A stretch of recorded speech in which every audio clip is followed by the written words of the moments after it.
Hey, it's Mark Washington, MTC Media. So it's been out for a few days. North Carolina and its desire to move to the SEC in the next round of realignment, which seems to be financially easier as I scroll through. That as part of the ACC settlements with Florida State and Clemson, exit fees dropped by $18 million annually until reaching $75 million in 2031 fiscal year. And 75 million might sound like a lot. I don't know where we'll be if North Carolina wants to wait that long. Certainly they can try to move prior to that. The exit fee would be higher. But the first two things that come to mind is that does North Carolina have the year by year commitment to be in the SEC?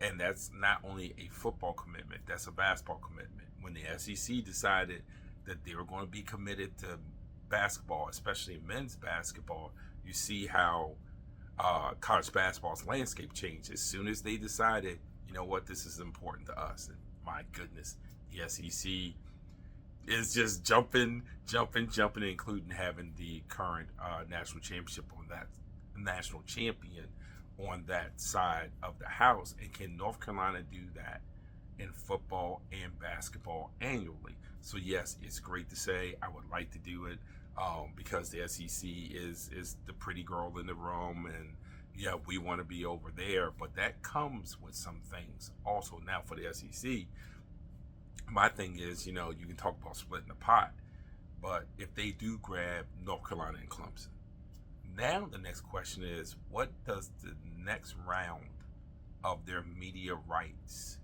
look like? Because if you're grabbing these additional schools, obviously they're going to want the networks to pay for that grab, because you're getting, additions to your catalog. No doubt about that. And what does it look like? And will they price themselves out the market? And if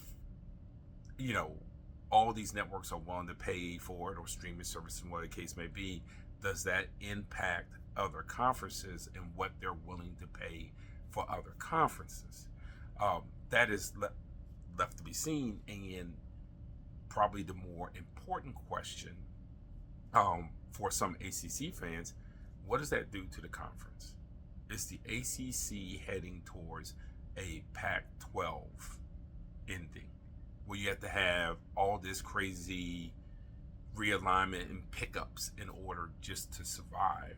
Or are they willing to let it go if members want to stay and do like the Pac-12 did, Pac-10 did, whatever they want to call themselves now, and kind of rebuild from scratch, probably getting some less traditional schools to come in there, or schools that don't have the tradition that the exiting schools have. Because if you lose North Carolina and Clemson, you're certainly probably going to lose Florida State.